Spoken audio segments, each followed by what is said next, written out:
Şehit polis Halil Hamuryen, Kız Anadolu İmam Hatip Lisesi'nin hazırladığı Mustafa Kutlu paneline hoş geldiniz.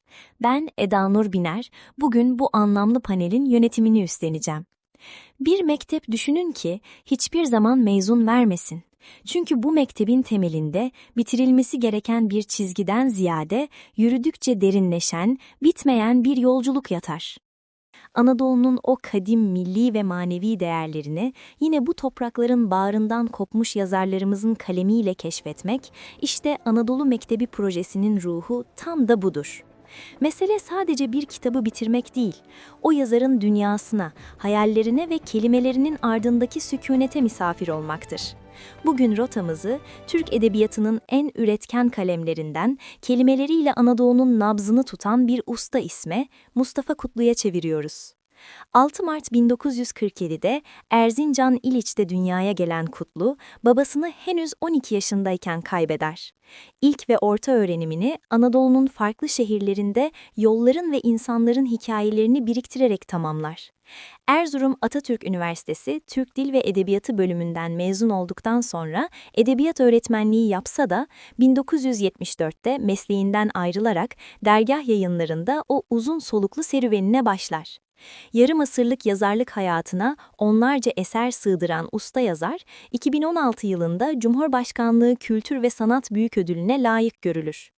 O, Anadolu insanının hayatını, geleneksel değerleri ve bireyin iç dünyasındaki fırtınaları olabilecek en duru dille anlatır.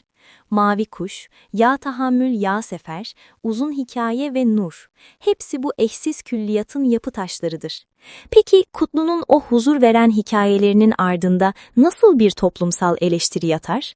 Bu sarsıcı gerçeği, yani toplumsal bozulmanın aile kurumu üzerindeki yıkıcı etkilerini anlatmak üzere sözü ilk olarak arkadaşım Beyzanur Aslan'a bırakıyorum. Kıymetli izleyiciler, bugün sizlere edebiyatımızın usta kalemi Mustafa Kutlu'nun satır aralarında toplumsal bozulmanın o en sarsılmaz sandığımız kalemizi, yani aile kurumunu nasıl derinden etkilediğini anlatacağım. Çünkü Mustafa Kutlu'yu okumak aslında hayatın ta kendisini okumaktır. Aynı zamanda modern dünyanın gürültüsü içinde kaybetmekte olduğumuz bir ruhun haritasını çıkarmaktır. Kutlu, toplumu fil dişi kulesinden değil, bizzat sokağın, pazarın, mahallenin nabzını tutarak izler. O sadece masa başında yazmaz, insanların arasına karışır, dertlerine ortak olur, sevinçlerini dinler. Eserlerinin mayasını da işte bu hakiki kaynaktan, doğrudan hayatın içinden alır. Onun dünyasında aile, geleneksel değerlerin, huzurun ve samimi iletişimin korunduğu, modern dünyanın bencilliğine karşı sığınılacak yegane kaledir. Ancak yazarımız, toplumsal bozulmanın bu sıcak yuvayı nasıl tahrip ettiğini ve geri dönülmez yıkımlara yol açtığını eserlerinde acı bir gerçeklikle yüzümüze vurur. Peki, aileyi var olma amacından uzaklaştıran bu yıkımın ardında ne yatar? Kentleşme, tüketim çılgınlığı, kültürel yozlaşma ve kuşak çatışmaları. Türk edebiyatının o yerli ve milli sesi olan Kutlu, toplumsal çöküşün aile üzerindeki etkilerini temel olarak 3 başlıkta toplar. Mahremiyetin ve şefkatin kaybolması, ekonomik hırsın maneviyatı ezmesi ve mekanın ruhunu yitirip apartman hapsine dönüşmesi. Geniş bahçeli evlerin, sımsıcak komşuluk ilişkilerinin yerini birbirinden habersiz, birbirine yabancı insanların yaşadığı o beton yığınları almıştır. Daha çok kazanma hırsı, maneviyatı sadece gösterişten ibaret bir kabuğa çevirirken, aile mahremiyetinin yok sayıldığı bu yeni düzende, şefkat, merhamet ve empati de yitip gitmiştir. Biz duygusunun yerini ben duygusuna bıraktığı bu süreç, aileyi ve dolayısıyla toplumu içeriden parçalayan en büyük tehdittir.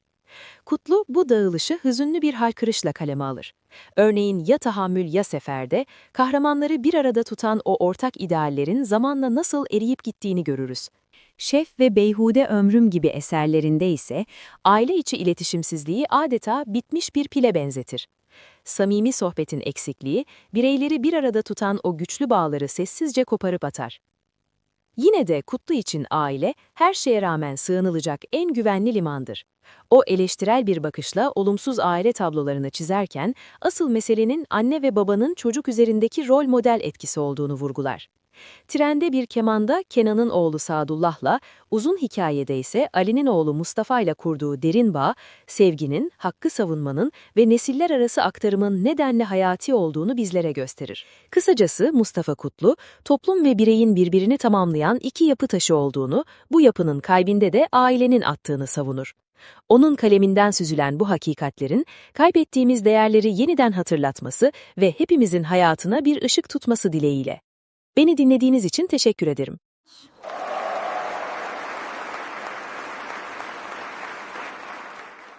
Beyzanur arkadaşımıza bu değerli anlatımı için teşekkür ediyorum. Kutlu, betimleme ve öykülemeyi iç içe geçirdiği o kendine has üslubuyla dilimize adeta bir kuyumcu titizliğiyle yaklaşır. Peki onun satır aralarına gizlediği, kaybetmeye yüz tuttuğumuz o kıymetli hazineler, yani toplumsal değerlerimiz, eserlerine nasıl yansımıştır? Bu konuya değinmesi için şimdi sözü arkadaşım Şükran Can Polat'a bırakıyorum.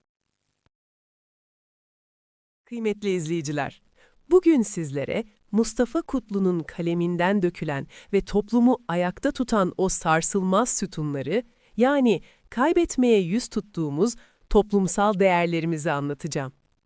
İnsan sadece yaşamaz, aynı zamanda sahip olduğu değerlerle toplumu inşa eder. Mustafa Kutlu'nun eserlerine baktığımızda adalet, dayanışma, kanaat, ahlak ve saygı gibi 30'dan fazla değerin kuru birer öğüt değil, hakiki hayat sahneleri olarak nakış gibi işlendiğini görürüz. Bu değerlerin ilki ve en sıcağı olan aile, yazarın daha ilk kitabı Ortadaki Adam'da karşımıza çıkar. Modernizmin o soğuk rüzgarlarının aileyi nasıl sarstığını şu naif cümleyle fısıldar kalbimize. Yağmur yağıyor, yüreğimin ucunda bir kuş üşüyor. Çünkü Kutlu için aile, dondurucu fırtınalara karşı en güvenli sığınaktır.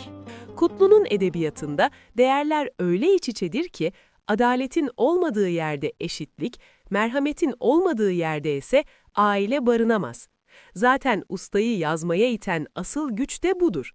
Kendi deyimiyle, beni yazmaya sevk eden içimdeki adalet, haksızlık ve isyan duygusudur. O fil dişi kulesinden konuşmaz, memleketin dertlerini omuzlar. Toplumdaki bu ahlaki sarsıntıyı ve değer kaybını Aşık Ruhsati'nin şu dizeleriyle yankılandırır eserinde.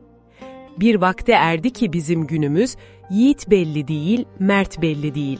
Herkes yarasına derman arıyor, deva belli değil, dert belli değil. Adalet kalmadı, hep zulüm doldu, geçti şu baharın gülleri soldu, dünyanın gidişi acayip oldu, koyun belli değil, kurt belli değil. Yazarımız yitip giden saygının izini sürerken tüm bu değerlerin merkezine ahlak ve kanaati yerleştirir. Bugünün tüketim çılgınlığına ve marka tutkusuna karşı Kutlu'nun en büyük silahı azla yetinmek ve elindekinin kıymetini bilmektir. Tarla Kuşu'nun Sesi hikayesinde daha çok kazanma hırsıyla babasının tarlalarını satmaya kalkan Ziya'nın açgözlülüğü hüsranla biter.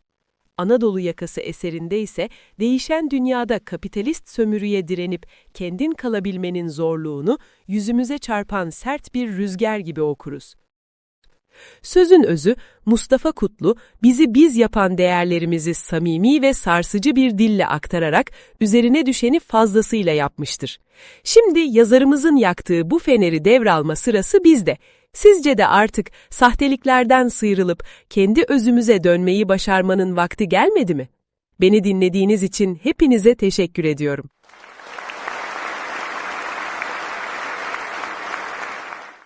Şükran arkadaşımıza çok teşekkür ediyorum.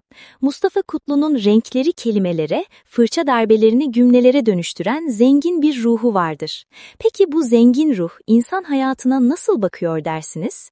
Mustafa Kutlu'nun insanı merkeze alan o derin felsefesini açıklamak üzere sözü arkadaşım Ecrin Bakan'a bırakıyorum. Kıymetli izleyiciler, bugün sizlerle Mustafa Kutlu'nun eserlerindeki o derin sırrı, yani yazarımızın insana ve insan hayatına bakış açısını keşfe çıkacağız. Söze zihinlerimizde yankılanacak şu soruyla başlamak isterim.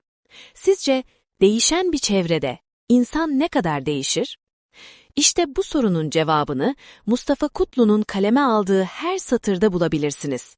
O, insanı sadece çevresini değiştiren bir güç olarak değil, aynı zamanda o değişimin rüzgarında savrulan, etkilenen ve yara alan bir varlık olarak tasvir eder. Kutlu'nun dünyasında insan hayatı olabildiğince sade ama bir o kadar da derin bir kavrayışla ele alınır.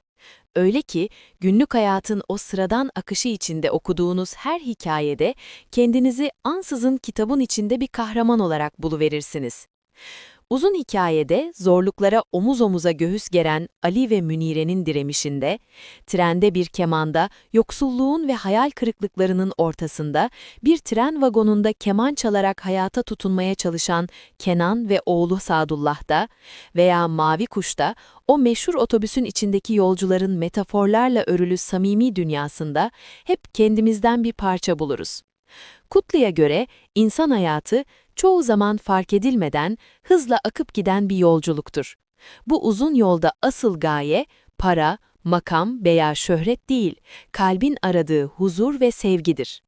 İnsanın boş hevesler uğruna nasıl tükendiğini Beyhude Ömrüm eserinde acı bir tebessümle okuruz.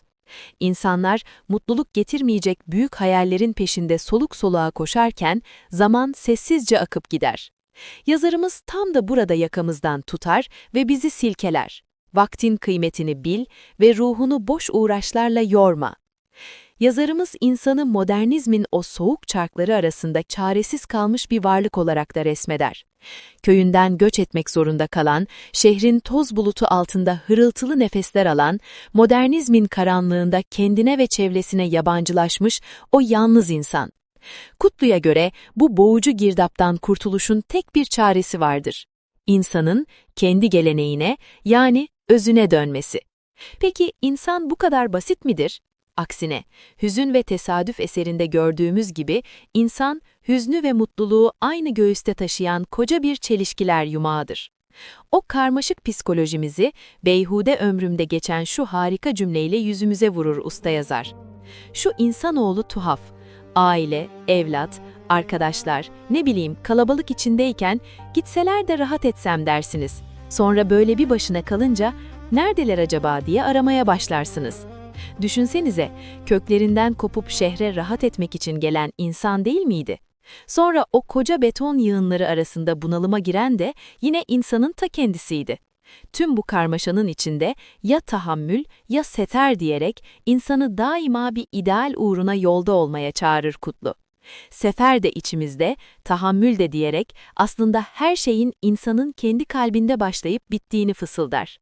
Hasılı kelam, Mustafa Kutlu insanı ne kadar yüce bir varlık olarak anlatsa da, dünyadaki tüm bozulmaların baş aktörü olarak yine insanı işaret eder.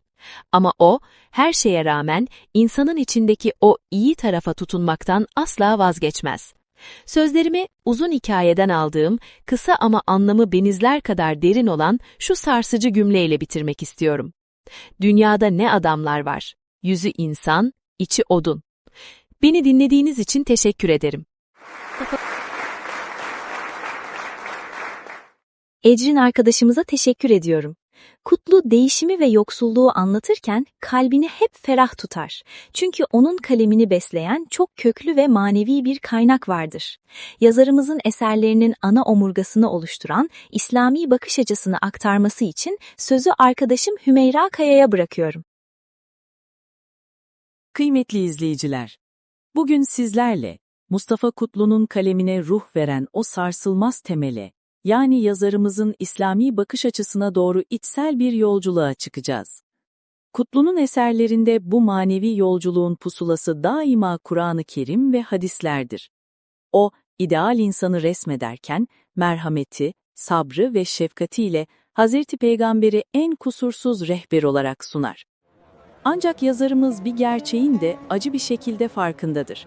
Modern kent yaşamı ve bitmek bilmeyen o çok kazanma hırsı, insanı yavaş yavaş özünden, yani inancın o duru pınarından uzaklaştırmaktadır. Kutlu'ya göre kapitalizm ve yanlış anlaşılan modernizm, ruhumuzun üzerine çöken ağır bir karabasandır. Teknolojinin sınırsız kullanımı ve bitmez tükenmez hevesler, insanın maneviyatını sessizce tüketir. Yazarımız bu tükenişi ve fani dünyayı tasavvufi bir pencereden baktığı Beyhude Ömrüm eserinde şu sarsıcı cümleyle yüzümüze vurur. İşte beyhude bir ömür. Öldüm ve bir bahçeye gömüldüm. Madalyonun diğer yüzünde ise yoksulluk içimizde eseri vardır. Kutlu bize asıl yoksulluğun cepte değil, kalpte olduğunu, maddiyatın değil, maneviyatın iflası olduğunu haykırır. Peki bu modern çağın karanlığından çıkış yok mudur? Elbette vardır. Nur isimli hikayesinde manevi bir arayışın izini süren kahramanıyla okura o beklenen umudu aşılar. Yeter ki ne aradığını bil. Çünkü Kutlu'nun lügatinde din, her şeyden önce eksiksiz bir teslimiyettir. Yalnızlık yalnızca Allah'a mahsustur, der Kutlu. İnsan toplumsal bir varlıktır ve ancak Rabbine kul olup, farklılıklara hoşgörüyle yaklaştığında aradığı o gerçek huzura kavuşabilir. O eserlerinin hamurunu Nurettin Topçu'nun şu derin felsefesiyle yoğurur. Dindar adam, başkalarından çok şey bilen değil, daha çok kuvvetli olan insandır. İşte Kutlu'nun kahramanlarındaki o sarsılmaz kuvvet, kadere olan muazzam teslimiyetten gelir. Ya tahammül, ya sefer hikayesinde usulca fısıldadığı gibi, kuşlar da kaderle uçar. Sözlerimi Kutlu'nun bu eşsiz manevi iklimini en güzel özetleyen Nur hikayesindeki o derin yakarışla tamamlamak isterim. Kulun Cenab-ı Hak'tan başka sığınacak kimsesi yok. Kaderin elinde bir tutsak. İyi mi, kötü mü, bilmem. İnsan kaderine karşı çıkabilir mi? Kaderini değiştirebilir mi? Beni dinlediğiniz için teşekkür ederim. Hümeyra arkadaşımıza yürekten teşekkür ediyorum. Ve son olarak Kutlu Edebiyatı'nın belki de en büyük hesaplaşmasına varıyoruz. Gelenek ve modernizm çatışması. Yazarımızın bu iki zıt kutup arasındaki bitmeyen savaşı açıklamak üzere sözü arkadaşım Zeynep Mert'e bırakıyorum. Kıymetli izleyiciler, bugün sizlerle Mustafa Kutlu Edebiyatı'nın belki de en büyük, en sarsıcı hesaplaşmasına tanıklık edeceğiz. Gelenek ve modernizm çatışması. Mustafa Kutlu'ya göre en büyük trajedimiz modernizmi yanlış anlayıp kendi özümüze yani geleneğimize sırt çevirmemizdir. O, köyden kente göçün sadece fiziksel bir yer değiştirme olmadığını, beraberinde devasa bir kültürel çatışma getirdiğini çok iyi bilir. Bugün insanın yaşadığı o derin bunalımın, yalnızlığın ve topluma yabancılaşmanın asıl faili, işte bu yanlış anlaşılan modernizm rüzgarıdır. Erzincan'ın o geleneklerine sımsıkı bağlı, kadim coğrafyasından kopup gelen Kutlu, modernizmin insanı sığ ve boğucu bir çevreye hapsetmesini asla hazmedemez. Eserleri adeta içindeki o eskiye özlemin sessiz çığlığıdır. Eğer kalbinin bir dili olsaydı, o hüsranı kelimelerle değil, doğrudan gözlerimizin içine bakarak haykırırdı. İşte biz bu duyguyu onun her satırında iliklerimize kadar hissederiz. Kutlu, hayatın geçici olduğunu ve asıl kalıcı olanın manevi değerler olduğunu sık sık hatırlatır okuruna. Modern hayata duyulan özentinin insanın ruhunda açtığı tahribatları büyük bir üzüntüyle izler. Örneğin Ortadaki Adam eserinde Hüseyin Efendi şahsında o gelenekselle modern değerler arasında sıkışıp kalmış Araf'taki bireyin içsel huzursuzluğuna ayna tutar. Şef isimli eserinde ise 1970'lerin sonuna doğru içimize iyice yerleşen kapitalizmin o keskin dişlerini gösterir. Bankada şefken müdür olma hırsıyla yanıp tutuşan Hüseyin Hüsnü Şen karakteri üzerinden statü ve para hırsının Türk toplumunu nasıl dönüştürdüğünü sarsıcı bir gerçeklikle yüzümüze vurur. Peki Kutlu için gelenek nedir? Gelenek sadece geçmişte kalmış bir anı değil, kendi kültüründe var olmaya devam etme iradesidir. O, modernizme körü körüne düşman değildir. Asıl felaketin öz değerlerimizi tamamen modernizme teslim etmek olduğunu savunur. Bu yüzdendir ki geleneğin unutulmasını engellemek için beslendiği kaynaklar çok derindir. Dini kıssalar, halk hikayeleri ve Dede Korkut destanları. Kutlu, eserlerinde öteki diye nitelendirdiği o soğuk modernizmi değil, kanaat, şükür ve paylaşma gibi değerlerle yoğrulmuş biz dediği Anadolu insanını yüceltir. Köy ve kasaba hayatının o berrak samimiyetinin karşısına bu saflığı çamura bulayan bencil şehir hayatını koyar. Ve zihin dünyamızda açılan bu yaralara karşı bizleri daima uyanık olmaya davet eder. Sözlerime son vermeden önce usta yazarımızın Hüzün ve Tesadüf kitabından bu değişimi en güzel anlatan o muazzam tespiti sizlerle paylaşmak istiyorum. Sözün özü şu ki, eski dünya, eski günler pılını pırtını toplayıp hayatımızdan çekip gitti. Asıl fark da şurada. Eski dünya dediğimiz şey bir çam kozağıdır. Yeni sağılmış süt kokusudur. Çimen yeşili ve yün kuşaktır. Bu nedir? Bu hayattır. Beni dinlediğiniz için çok teşekkür ederim. Zeynep arkadaşımıza da çok teşekkür ediyorum.